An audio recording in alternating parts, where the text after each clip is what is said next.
Hoy les traemos una historia tan tenebrosa como real, que involucra a Elon Musk, quien acaba de adquirir Twitter, a los fundadores de Google, al fundador de PayPal, a Angelina Jolie y a otros poderosos e influyentes personajes de la élite global. Porque esta noche, miles de monstruitos inocentes tomarán las calles de varios países, mientras otros monstruos mucho más despiadados pretenden decidir nuestro destino en lúgubres castillos. Sí, tal como lo oyen. Así que los invito a acompañarme hasta el último minuto y a darle like a este video para que YouTube lo recomiende a más gente mientras ustedes lo están viendo. Comenzamos.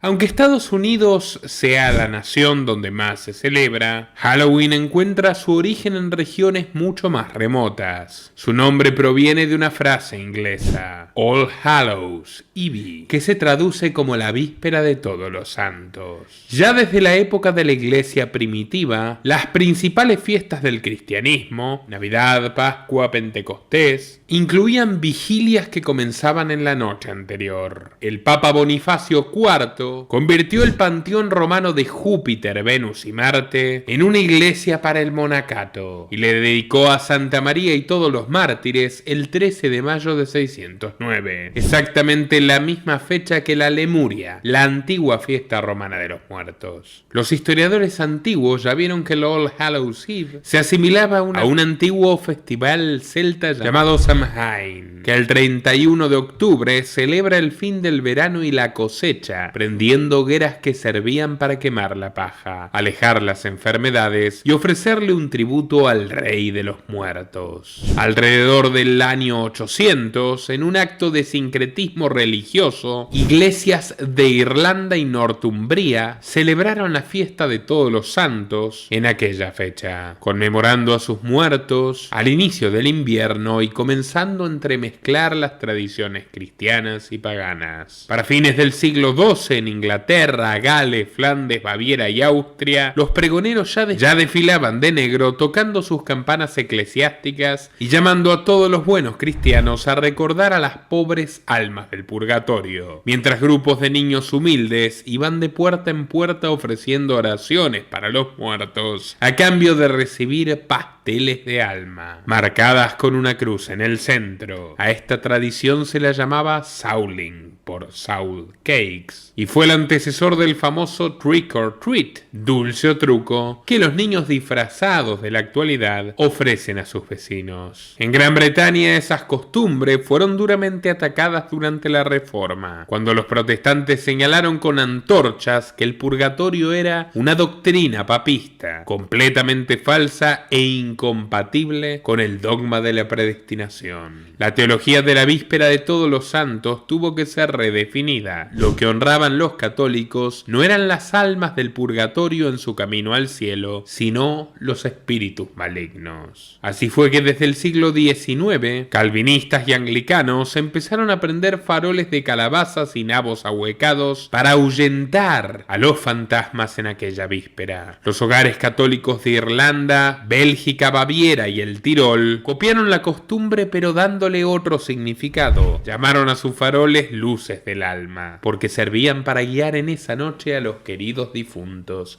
hacia sus hogares terrenales. La historia medieval de Nuevo Cambridge indica que el origen de los disfraces de Halloween se puede encontrar en la asimilación de la danza macabra del medioevo, que se representaba en las aldeas europeas y en las mascaradas de la corte con hombres y mujeres vestidos de cadáveres. Durante la gran hambruna irlandesa de 1845, más de 1 millón de personas emigraron a Estados Unidos llevando consigo su historia y tradiciones. No es coincidencia que las primeras menciones de de Halloween en las jóvenes tierras americanas aparezcan luego de aquel éxodo. En 1870, una revista para mujeres publicó un artículo que describía Halloween como un día festivo inglés. Pero hubo algunas adiciones cruciales, como los espantapájaros que protegían al maíz, un cultivo indispensable en la agricultura estadounidense. La celebración cobró auge después de la Segunda Guerra Mundial, cuando terminó el racionamiento de alimentos. Y de hecho, no es hoy, en 2022, la primera vez que se utiliza Halloween para ejercer verdadera perversidad. Horror sobre horror. En 1964, Helen Pfeil, una ama de casa norteamericana, aprovechó la ocasión para regalar caramelos envenenados a niños que ella consideraba demasiado viejos para el juego.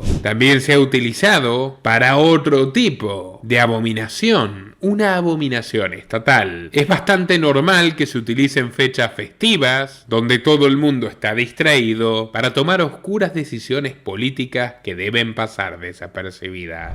No es casualidad que la Fed, el sistema de la Reserva Federal, es decir, el poderosísimo Banco Central de Estados Unidos, la maquinaria de control de dinero más influyente de todos los tiempos, haya nacido un 23 de diciembre de 1913, en la víspera de Navidad, cuando los millones de habitantes que se habían opuesto reiteradas veces a iniciativas como esta, se encontraban compartiendo una grata velada familiar y nadie le prestaba atención a las noticias. Por esa razón, no creo que sea casualidad que para este Halloween, en el día de hoy, Elon Musk haya decidido organizar una reunión con varios tecnócratas multimillonarios en el mismísimo castillo del Conde Drácula. Así como lo oyen. El CEO de Tesla alquiló el castillo Bran en Transilvania e invitó a muchas personalidades reconocidas, entre las cuales se destacan la famosa actriz Angelina Jolie, los fundadores de Google, Sergey Brin y Larry Page. A Brin, por cierto, Musk le robó a la mujer en su propia casa, en la de Brin, en años anteriores. Hay que ver cómo termina eso. A Steve Jurvetson de SpaceX y a Peter Thiel, fundador de PayPal junto a Musk, inversor estrella de Facebook y un histórico asesor de Donald Trump. Si no me creen, vean cómo el oportuno Elon confirmó el evento a través de un tuit. Resulta una coincidencia que unos días después de haber comprado precisamente la plataforma entera, Musk se reúna con los CEOs e inversores de las compañías tecnológicas más importantes. Les adelanto que no.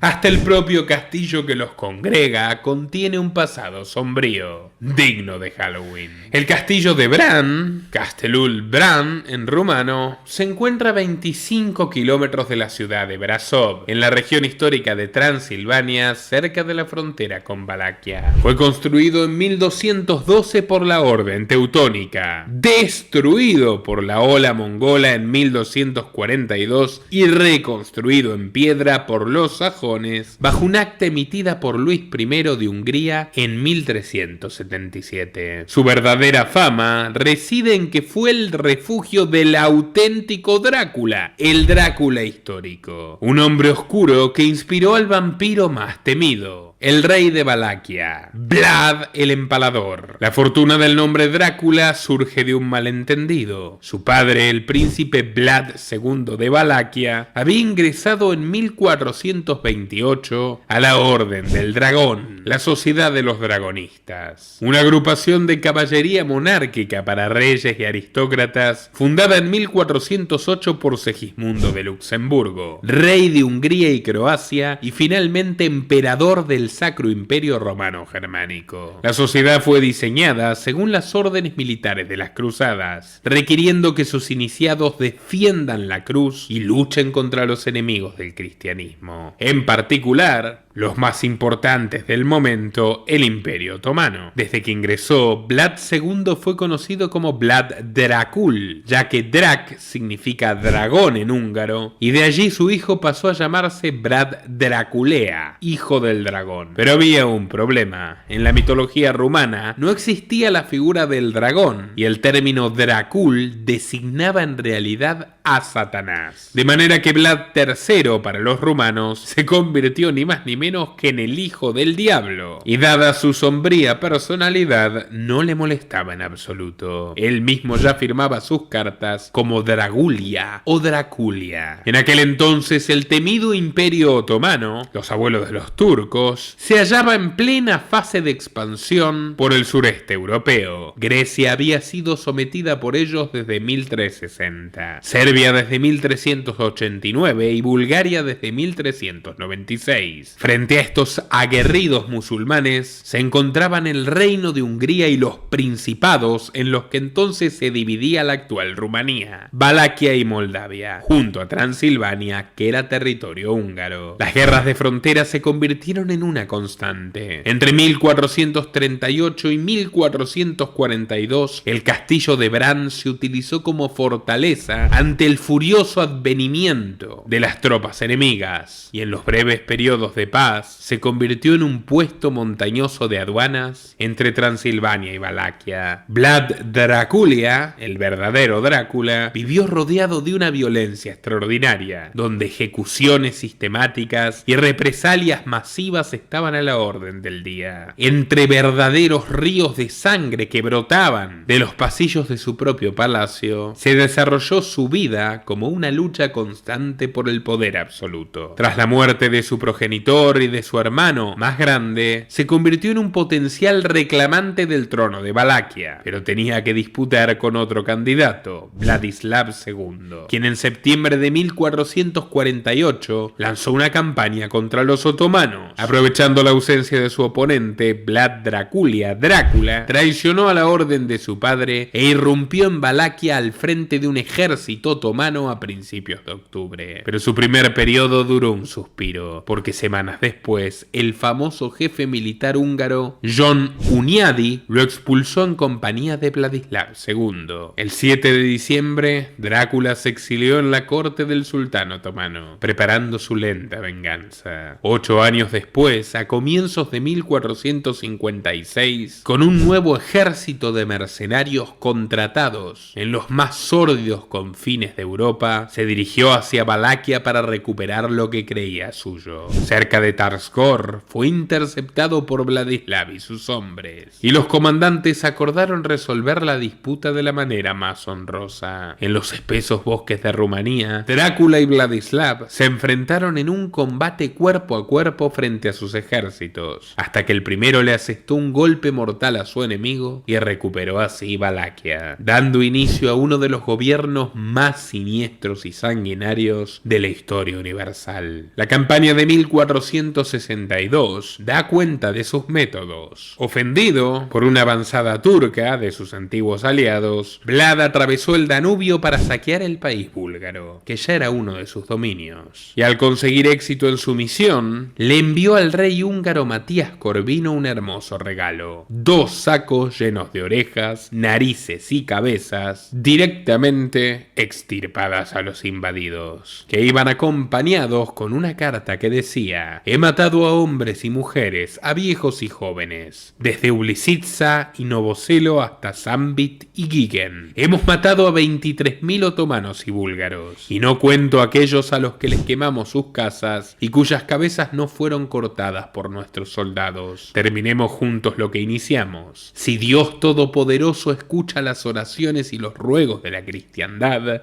si favorece los ruegos de sus piadosos servidores, nos concederá la victoria sobre los enemigos de la cruz. Vlad Draculia se veía a sí mismo como todo un cruzado. Salvando las distancias, no es muy distinto a Elon Musk. Se ganó el apodo de El Empalador por los castigos extremos que cultivaba con macabra obsesión, prolongando lo más posible la agonía de los condenados y utilizando los cuerpos de los empalados como una advertencia brutal a cualquiera que se interponga en su camino. Él erigió el bosque de los empalados, donde taló todos sus árboles para clavar en ellos a más de 20.000 prisioneros, uno por uno. Ordenó que las jóvenes madres fueran empaladas junto con sus bebés en el mismo madero y exigió que les en los senos. También hizo construir un gran caldero de cobre con una tapa de madera agujereada para oír los gritos de las víctimas que sufrían el martirio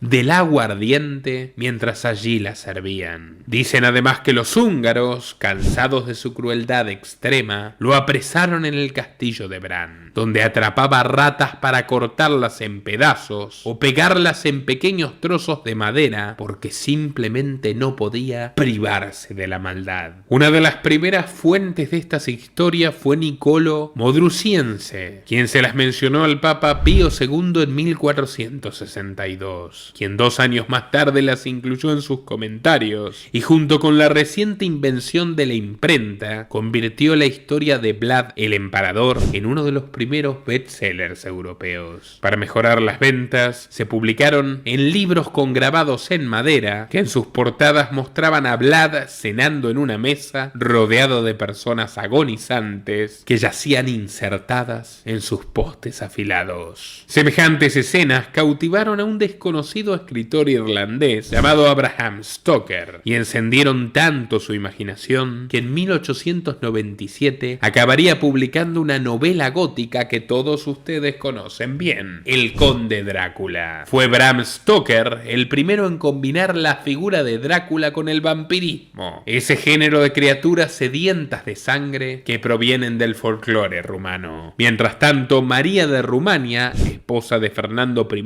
y última reina de aquel país, se enamoró del castillo de Van, convirtiéndolo en su hogar de retiro favorito y encargándole una extensa renovación a un prestigioso arquitecto checo. El castillo fue heredado por su hija, la princesa Iliana, quien lo transformó en un hospital transitorio durante la Segunda Guerra Mundial, para que luego el régimen comunista lo incaute y expulse a la familia real en 1948. Como una especie de maldición, allí pasaron a albergarse algunos de los más célebres disidentes del régimen del feroz Ceausescu, quien condenó a 20 poetas disidentes a morir allí adentro, esperando a ver qué se los cargaba primero, o el frío extremo o la sed. Despojada de sus bienes, la familia de los propietarios se refugió en Suiza y en Argentina, antes de terminar viviendo en Estados Unidos, donde el hijo de Iliana, Domingo de Habsburgo, pretendiente carlista al trono de España, por cierto, terminaría estudiando diseño industrial, para luego crear su propia consultora y acabar trabajando para las Naciones Unidas y el Banco Mundial. En 2005, el actual gobierno rumano aprobó una ley que permitía reclamar la restitución de propiedades confiscadas por los rusos, y el senecto Domingo de Habsburgo, heredero de la princesa Ileana, recuperó el famoso castillo de Bran, el de Drácula. Este duque será el anfitrión del encuentro que esta misma noche convoca a todo tipo de monstruos: socialistas de élite, perturbadores seriales de niños y transhumanistas comedores de insectos.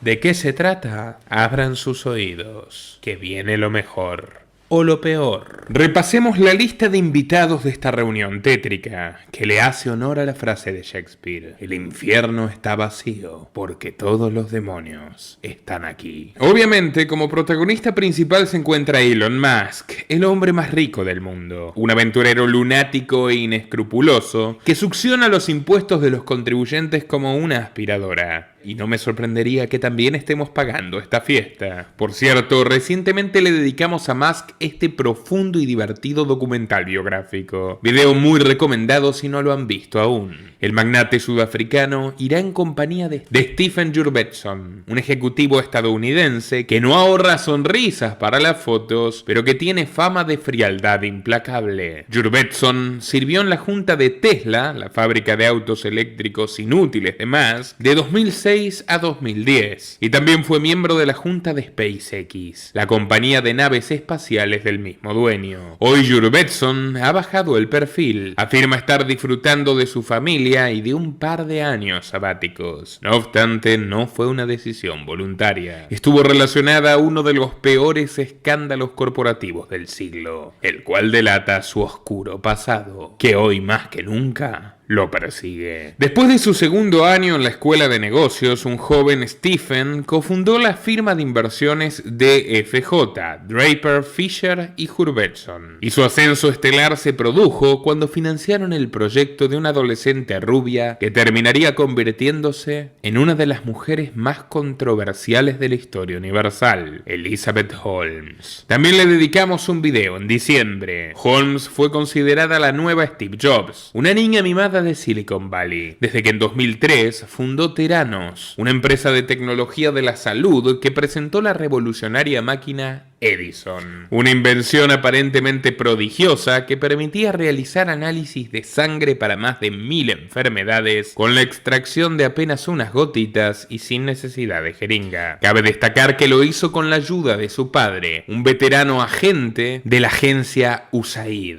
un partícipe directo de crímenes de lesa humanidad a lo largo y ancho del planeta, entre ellos la famosa de las campesinas peruanas durante la dictadura de Fujimori. El caso es que el mundo quedó maravillado por semejante innovación, que produjo un cambio radical en la medicina moderna. Con el dinero de Jurvetson y el propio Henry Kissinger, por cierto, la jovencísima Elizabeth desplegó un espectacular aparato de lobby que la llevó a ser nombrada por el presidente Obama como una de las embajadoras para el Programa Estatal de Emprendimiento Global de Negocios, PAGE, Programa Estatal de Emprendimiento. Qué buen chiste. El entonces vicepresidente Joe Biden inauguró una de sus plantas industriales. Y en 2015, Holmes se asoció con el multimillonario Carlos Slim para mejorar los análisis de sangre de México. Y a la junta de Theranos se sumaron nombres tan destacados como el ex secretario de Defensa William Perry, el futuro secretario de Defensa James Mattis y el omnipresente señor Kissinger, que nunca pierde las mañas. Elon Musk estuvo a punto de ingresar. No obstante, se aduce que su fiel empleado Jurvetson, dando prueba cabal de que él estaba al tanto de todo, le aconsejó que no lo haga, puesto que tenía información privilegiada. A él, a Jurvetson, no lo deslumbraba la atmósfera cinematográfica de la sede de Theranos, poblada por legiones de técnicos encorvados sobre sus instrumentos de análisis, con guardapolvos relucientes, barbijos impecables, guantes de primera línea y una concentración tal que los hacía ver como estatuas vivientes. Todo era un montaje. La farsa duró 15 años, se dice fácil, y se convirtió en una de las estafas más grandes de todos los tiempos. En palabras de Abraham Lincoln, puedes engañar a algunos todo el tiempo y a todos por un tiempo, pero no podrás engañar a todos todo el tiempo. La caída fue gradual pero ininterrumpida. Todo comenzó en 2015, cuando The Wall Street Journal publicó un artículo explosivo que detallaba cómo la máquina Edison ofrecía resultados completamente inexactos. E incluso reveló que la empresa había estado utilizando otras máquinas tradicionales que nada tenían que ver con el revolucionario método que inventaron. Poco después, una inspección sorpresa de la FDA develó que el laboratorio del subsuelo ni siquiera cumplía los mínimos estándares de higiene. Para ser más claros, había ratas. Para entonces, más de 16.000 personas solo en Estados Unidos habían muerto por cánceres y otras enfermedades graves que creían que no tenían por culpa de los test fraudulentos de Theranos. 2 años más tarde, en 2017, el estado de Arizona presentó una demanda contra Theranos alegando que la corporación había vendido 1,5 millones de análisis de sangre que ocultaban o tergiversaban datos importantes. Este fraude masivo provocó que cientos de miles de personas enfermas se creyeran sanas e ignoraran sus padecimientos. La fiscal adjunta Romery presentó una pericia que calculaba que Holmes y sus secuaces le robaron unos 12 años de vida en promedio a cada damnificado. 12 años que no podrán disfrutar ya junto a sus seres queridos. Hoy en día Holmes se enfrenta a una pena de cárcel de hasta 20 años, pero por alguna razón la condena se demora y se demora. Ha procurado embarazarse por primera vez para intentar dar lástima a los tribunales y fuentes de pasillo aseguran que amenaza con delatar a sus antiguos socios, como el todopoderoso Kissinger, que ya cuenta con 99 años de edad, o el siniestro Jurvetson, de vacaciones forzadas por todo este drama. y algunos más. Será la reunión en el castillo de Drácula, otro amante de la sangre, el pretexto ideal para planear cómo deshacerse de la incómoda Elizabeth Holmes. Me lo dirán ustedes en los comentarios. Lo cierto es que Jurvetson y Musk comparten la fama de fiesteros profesionales. Cada vez que fueron incluidos en la lista Midas de Forbes, que revela los principales inversores tecnológicos, montaban orgías de 2 o 3 jornadas consecutivas. En junio de 2016, con la crisis de Terano ya en curso, un despreocupado Obama condecoró al propio Jurvetson como embajador de la 7ª Cumbre Global de Emprendimiento, que se llevó a cabo en Palo Alto, California, desde donde me mandan el cheque, así que señores de YouTube, por favor no se enojen. En aquella ocasión hablaron como oradores principales Mary Grove, la directora de Google para Emprendimiento, que dio una charla sobre liderazgo femenino, y el polémico CEO de Uber, Travis Kalanick, a quien ya le dedicamos otro documental entero sobre sus andanzas. En dicha oportunidad, Jurvetson se mostró feliz pero al mismo tiempo inquieto. Ya crecían alrededor suyo las polémicas por perseguir a sus colaboradoras. Un año después de aplaudir la charla de Mary Grove sobre empoderamiento feminista empresarial, dejó vacía su silla en DFJ Venture Capital y tuvo que pedir licencia en los directorios de SpaceX y Tesla, luego de que se revelara una investigación interna sobre acoso sexual. Según Bloomberg, sus socios alegaron que descubrieron comportamientos de Jurvetson que eran inaceptables y que tenían un tono altamente negativo hacia las mujeres de la empresa. Excomulgado de su propio holding, en abril de 2018 decidió cofundar, con $200 millones de ahorros, un nuevo fondo de capital de riesgo llamado Future Ventures, que invierte en sistemas informáticos de alta potencia, transporte ecológico, inteligencia artificial, robótica, biología sintética y carne limpia, es decir, carne vegana cultivada en laboratorio. Esto lo ha acercado mucho a Bill Gates y a su Beyond Meat, un producto altamente cancerígeno. Respecto a Gates, ¿qué podemos decir? Qué raro que no lo hayan invitado. Es otro sujeto que tiene una vasta experiencia en celebraciones problemáticas, pero también en cómo desligarse mágicamente de los problemas. Otro antiguo amigo de Elon que estará en la fiesta del horror será Peter Thiel, el excéntrico billonario alemán conocido por haber fundado PayPal, aunque su carrera comenzó mucho antes y es importante repasarla. Después de graduarse de la Facultad de Derecho de Stanford en 1993, tomó un trabajo como trader en opciones de divisas del Credit Suisse, considerado el banco más corrupto de Suiza. Todo un presagio.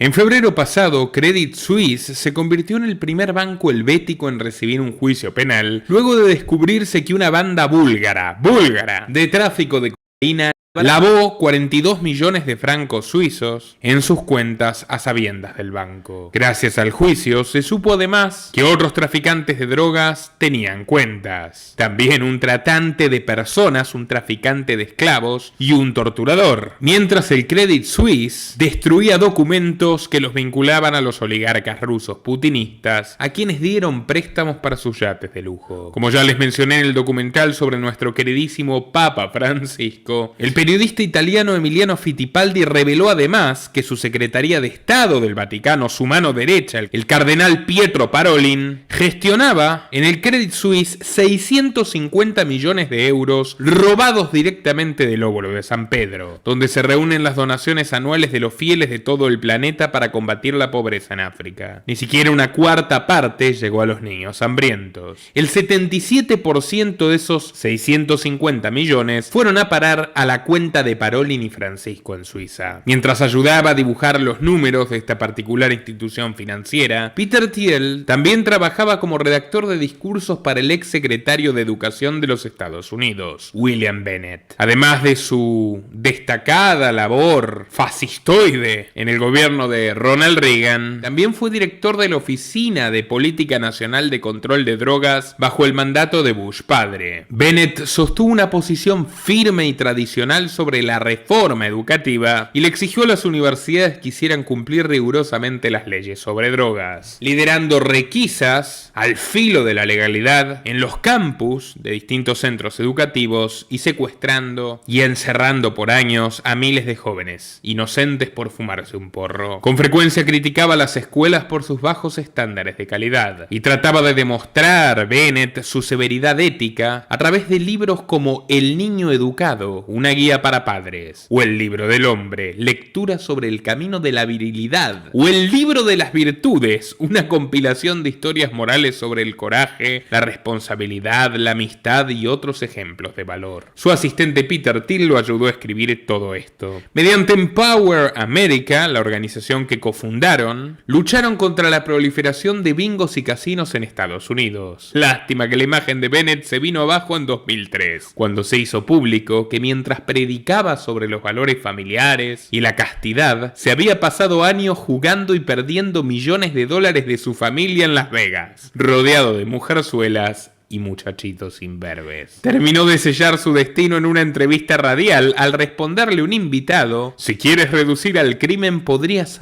abortar a todos los bebés de este país y la tasa de criminalidad se desplomaría. Thiel, que es un alemán línea Hitler, probablemente esté de acuerdo. Lleva 30 años apostando en proyectos de control de natalidad. Por ejemplo, la promoción de vasectomías y ligamiento de trompas para menores de 18 años que implementaron en Brasil el entonces diputado Jair Bolsonaro y el secretario legal de Lula, de aquel gobierno de Lula, Pedro Abramovay, actual director de las Open Society Foundations de George Soros en América Latina. A propósito, pásate a mirar la fascinante historia de Lula da Silva, el villano carismático que pasó de la miseria a la élite en una aventura que ayer lo volvió a depositar en la cumbre del poder de nuestro continente. Muy recomendado, vale la pena. Y si no tienes tiempo, te lo ves de a cuotas, pero no te vas a arrepentir. Cansado de la corrupción y la hipocresía ajena, Peter Thiel fue en busca de la suya propia. En 1996, al regresar al área de la Bahía, notó que el desarrollo de Internet y la computadora personal estaban generando la famosa burbuja de las .com. Con el apoyo financiero de amigos y familiares, recaudó $1 millón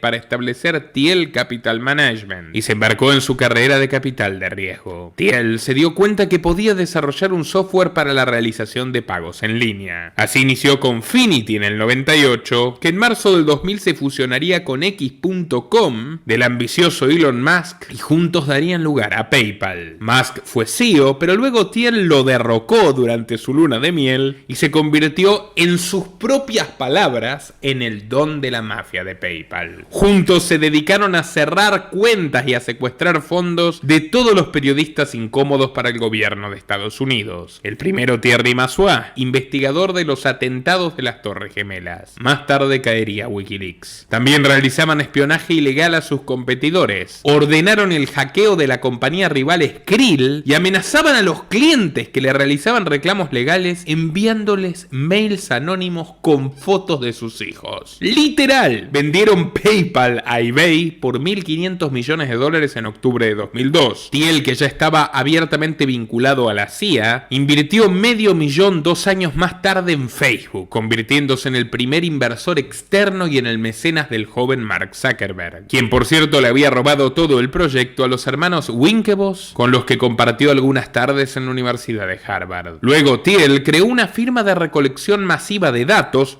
privados, llamada Palantir, que merecería mucho más tiempo del que tenemos hoy. Considerado el ala derecha de la élite tecnológica, Thiel apoyó la campaña de Donald Trump en 2016 y se convirtió en una de las figuras más influyentes del Partido Republicano de California, junto a Arnold Schwarzenegger. Después de la victoria de Trump, el empresario fue nombrado miembro del Comité Ejecutivo Nacional y llevó con él a Elon Musk, que poco tardaría en traicionarlos, fiel a su estilo. Pero como dicen los yankees, no hard feelings. Y ambos siguen siendo buenos amigos pese a todo. Y es que a Musk le conviene estar cerca de un sujeto tan malvado como él, pero menos extravagante. Thiel es miembro del comité directivo del grupo Bilderberg, esa célebre cofradía de poderosos fundada por Rockefeller, por el rey de Holanda y por Henry Kissinger, que se reúnen una vez al año para planificar en forma totalmente privada el destino de la humanidad. Parece que de ahí Thiel sacó la idea de crear nuevas naciones. En 2011 invirtió $1 millón en el Instituto Sea Standing, cuya misión es establecer comunidades oceánicas permanentes y autónomas para permitir la experimentación con diversos sistemas sociales, políticos y legales. Thiel describió al instituto como una de las pocas fronteras tecnológicas que tiene la promesa de crear un nuevo espacio para la libertad humana. Sea Standing fue fundado por Wayne Gramlich y Patrick Friedman, nieto del famoso Milton Friedman, quienes arguyen que según la Convención de las Naciones Unidas sobre el Derecho Marítimo, la zona económica exclusiva de un país se extiende 370 kilómetros náuticos desde la costa y que más allá no estarían sujetos a las leyes de ningún estado. Parece que no se enteraron de la historia de la Isla de las Rosas y cómo Italia la aniquiló sin pedirle permiso a nadie. Pero bueno, sería una idea muy bonita y prodigiosa para la libertad si no fuera Peter Thiel quien la patrocina. No conforme con sus utopías marítimas, su mayor obsesión es la eternidad. Sí, la eternidad. Thiel quiere ser inmortal. Lo trastorna esa sabia enfermedad incurable que a todos nos toca alguna vez, la vejez. Por eso donó $3,5 millones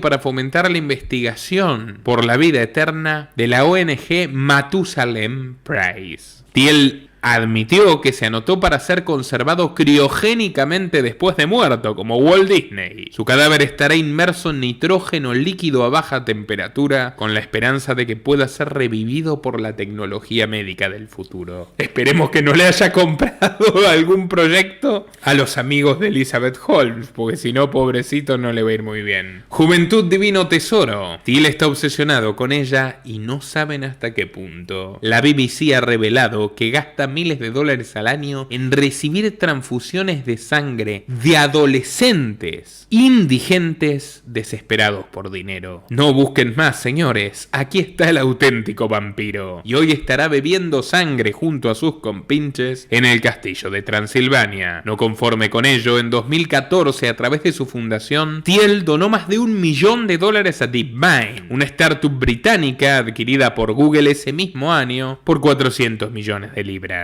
DeepMind ha creado una red neuronal hiper sofisticada que aprende a jugar videojuegos de una manera similar a los humanos. Crearon, por ejemplo, AlphaZero, un programa de ajedrez que derrotó fácilmente al campeón mundial Magnus Carlsen. Pero lo más escalofriante de todo es que la revista New Scientist obtuvo una copia del acuerdo de intercambio de datos entre DeepMind y Royal Free London Foundation Trust, una organización vinculada al actual rey Carlos de Inglaterra, que administra 3 hospitales londinenses que atienden a 1,5 millones de pacientes al año. DeepMind, a través de Thiel, consiguió acceso ilegal a datos de admisiones, altas, transferencias hospitalarias, accidentes, emergencias y patologías, incluyendo detalles tan personales como diagnósticos de VIH, informes de depresión e historiales de aborto. A través de DeepMind, Google se hizo con esa información delicada sin consentimiento de los pacientes, con la probable intención de someterlos a un gran experimento de manipulación digital a través de anuncios en su navegador para inducirlos a gastar fortunas en tratamientos médicos o psicológicos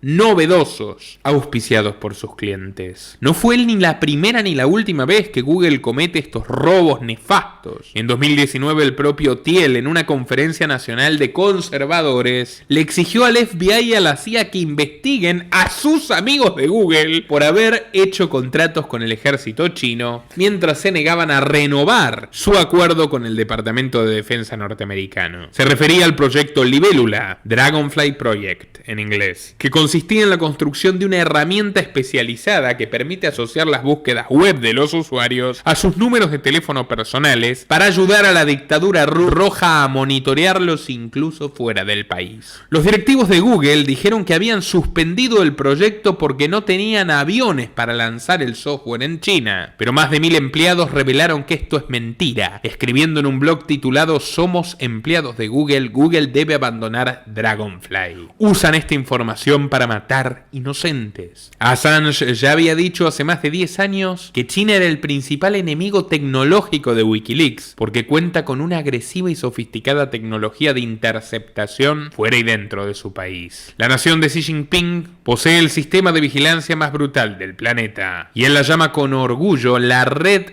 de videoespionaje más grande y sofisticada del mundo, con 600 millones de cámaras de circuito cerrado para mantener perfectamente vigilados a sus 1.300 millones de ciudadanos hasta en el baño. Ahora, ¿quieren saber qué es lo más increíble? Peter Thiel denunció todo esto, siendo él artífice de exactamente lo mismo, peor en Occidente, pero sin embargo no tiene empacho en volver a reunirse con los fundadores de Google, que serán parte de esta fiesta en el castillo de Drácula de Transilvania. Esto es increíble. Sí, Larry Page y Sergey Brin. En ese lúgubre castillo montañoso se verán las caras después de mucho tiempo los dos integrantes de la dupla más emblemática de Internet. Ambos permanecen como accionistas mayoritarios y miembros de directorio de Alphabet Inc., la corporación matriz de Google, Android, Drive, Google Earth, Google Maps, Blogger y por supuesto YouTube. Sergey Brin es la octava persona más rica del mundo, con un patrimonio neto estimado de 87.200 millones de dólares. Nada mal para un chico nacido en la Unión Soviética, de la cual logró escapar con su familia cuando tenía apenas 6 años de edad. Instalado en Estados Unidos, obtuvo su licenciatura en Matemáticas y Ciencias de la Computación en la Universidad de Maryland, College Park. No obstante, hay algo de Brin que no lo hace renegar del todo del infierno socialista, y parece motivado a reinventarlo una vez más. Ha sido un importante donante del Partido Demócrata, donde no solo ha financiado, como es habitual en Silicon Valley, a los Clinton u Obama, sino también a los referentes más radicalizados, como Bernie Sanders y Alexandra Ocasio-Cortez. De hecho, es uno de los artífices más discretos de la internacional progresista, donde estos gringos comandan una federación de neocomunistas woke que nuclea al grupo de Puebla latinoamericano, al comunismo fabiano inglés y a los movimientos de minorías que emergieron de las guerrillas asiáticas y africanas. Ya no ponen la lupa, qué sorpresa, en confiscar a las grandes fortunas, sino en imponer a las masas del mundo la miseria ecológica, la tiranía de género y el control científico de la sociedad. Brin lleva al menos 2 décadas intentando preservar su intimidad. Qué ironía, viniendo de un creador de Google. Pero en el último tiempo saltó a las portadas de las revistas del corazón cuando el pasado enero le solicitó el divorcio a su esposa, luego de que crecieron los rumores de que Elon Musk se había acostado con ella en unas vacaciones que compartieron juntos. Fue en la mismísima mansión de veraneo de los Brins, y se habrían acostado mientras él, Sergey, estaba distraído jugando con sus retoños y los muchos hijos de su amigo en la piscina. Parece que lo de reproducirse como un conejo le sirve al audaz Elon como la coartada perfecta para sus amoríos. Miren si la velada de Halloween termina en desgracia. Ya me veo un duelo a muerte entre estos dos nerds de elite. Cualquier resultado puede ser positivo para nuestra especie. Pero no se entusiasmen, que Larry Page, el otro fundador de Google, podría mediar entre los contendientes. Musk también tiene vínculos comerciales intensos con él, la séptima persona más rica del mundo, con 91.000 millones en su bolsillo, que ha dedicado en una pequeña parte a apoyar Tesla Motors. Es un veterano inversor de este proyecto. De hecho, Google.org, el brazo filantrópico de Google, promueve la adopción de autos eléctricos híbridos enchufables. Page y Musk no están unidos solo por los negocios, que en este campo en puntual son ruinosos, sino también por las querellas. Page fue el ideólogo de los autos sin chofer que ya han matado a varios usuarios y peatones. Así que su amistad, su alianza, está sellada judicialmente. A través de Google, Page también se convirtió en uno de los fundadores corporativos de Singularity University, una organización conformada por un grupo de expertos que se hacen llamar a sí mismos pioneros transhumanistas y que también solventan Nokia, Autodesk, IDEO y LinkedIn. Singularity University establece un programa anual de estudios de posgrado dirigido a personas que desean comprender cómo pueden fusionarse con la tecnología para enfrentar desafíos globales. Cyborgs. En 2016, la sede holandesa de Singularity organizó una competencia de impacto global que ganó Danny Weismans, un estudiante de nanofísica de 21 años que demostró cómo se puede obtener agua limpia y energía a partir partir de la orina, mediante un filtro de grafeno en una botella común. Parece la organización ideal. Resolverán la falta de agua dándole de beber pis a los pobres del mundo. Pero un informe de investigación de Business Week encontró mucho más que eso. Denuncias de becarias menores de edad retenidas ilegalmente en su sede, robo violento por parte de un ejecutivo, un gerente pistolero que se volvió loco, discriminación a discapacitados y el intento de obligarlos a implantarles prótesis robóticas contra su voluntad. Varios de los primeros miembros de Singularity University fueron enjuiciados por delitos, incluido el director Bruce Klein, condenado en 2012 por realizar una operación de fraude crediticio en Alabama, y Navin Jai, condenado por tráfico de información privilegiada. En febrero de 2021, Meet Technology Review informó que luego de un evento en Santa Mónica, Peter Diamandis, cofundador de este grupo, intentó venderles tratamientos fraudulentos a sus asistentes que incluían líquido amniótico inhalado y pastillas de ketamina. Y aunque las balas le zumban cerca, Larry Page hace equilibrio en su montaña de dólares para no caer en el abismo y sumergirse en este océano de escándalos. Pero la máxima estrella que participará en esta reunión vampiresca, organizada por Elon Musk, no es alguien del universo corporativo, sino Angelina Jolie. No sabemos si probará sangre humana, ya que algunos veganos están de acuerdo con el canibalismo, como este amigo de la vicepresidenta colombiana Francia Márquez. De lo que sí podemos estar absolutamente seguros es que esta reputada vecina de Hollywood no tendrá problema en llevar sus propios aperitivos y tentempiés, que tienen al menos 8 patitas. Sí, insectos. See the hard part where you have the teeth? Oh, wow. Take the fangs out. Yeah. Have you done this before? Yeah. I think it's always been a part of the diet, the bugs, but then I think there is a truth to the survival. During the war, of course, when people were being starved, they were able to survive on things like this, and they did. When was the first time you had these bugs? I first had them when I was first in country. Crickets. You start with crickets. Yeah. Crickets in a beer, and then you kind of, move up to tarantulas. Go ahead. How do you flip a scorpion? Good? Is that good, guys? Dinner. You want to share a spider? Hot? So can I make one without flavor? It's actually really good, the flavor. Okay. Nice. Huh? I can see why you're into this. It's hard to chew, the scorpion. Dried chips. Like chips, yeah. Some chips Yeah, like and some... flavorless chips. Yeah. Many surprises.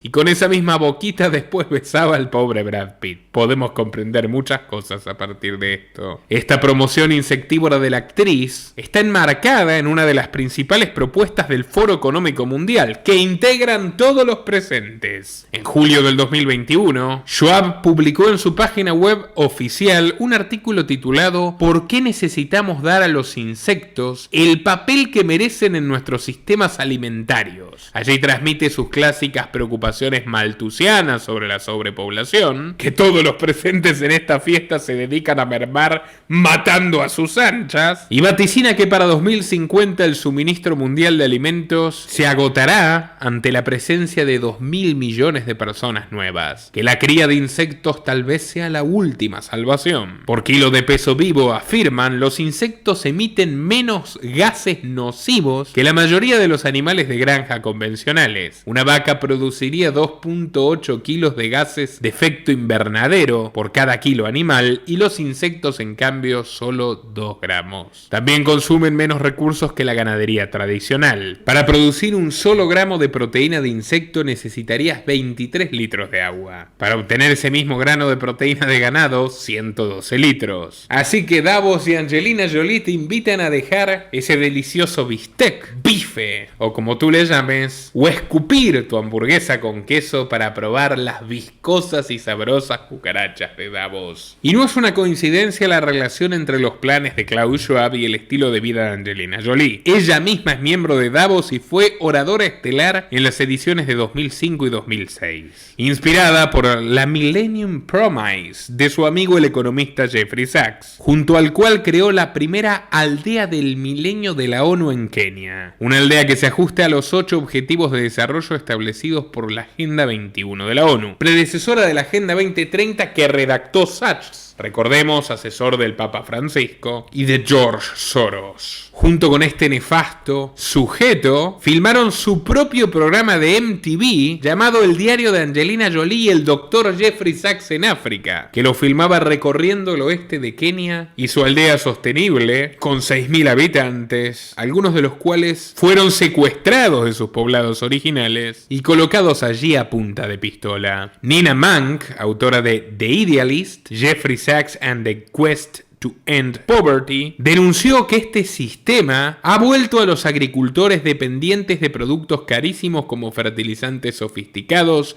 y semillas transgénicas provistas por corporaciones como Monsanto o el programa Agra de Bill Gates y los Rockefeller, financistas del Instituto de la Tierra de la Universidad de Columbia que preside Jeffrey Sachs. Según ella, inventan soluciones para problemas que no existen y crean problemas para luego proponer más soluciones. El perfecto círculo vicioso del círculo multicolor de la Agenda 2030. Bienvenido al futuro. Entonces, ¿qué harán en el castillo de Drácula todos estos personajes que parecen una nueva versión de los Locos Adams? Es muy temprano para averiguarlo. Los invito a dejar sus teorías en los comentarios, a compartir este video en todas sus redes y grupos, que YouTube no nos está ayudando nada últimamente, así que dependemos de ti, que nada cuesta mandar este video en WhatsApp, en Facebook, en Twitter, en Telegram a todos tus conocidos. Sin más, señores y señoras, me despido hasta una próxima ocasión. Nuestro trabajo depende de tu apoyo. Para que siga siendo posible, realiza tu aporte desde tan solo $3 por mes a través de Patreon, en los enlaces que figuran en la descripción o en el comentario fijado. También podés hacerlo vía Bitcoin o desde la opción Unirte de YouTube.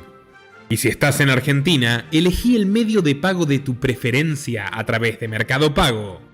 Quienes nos apoyen en Patreon a partir de $5 mensuales tendrán acceso a análisis, entrevistas, conferencias y documentales exclusivos. También tenemos opciones para sponsors. Así que publicita con nosotros a través de patreon.com/Nicolás Moraz.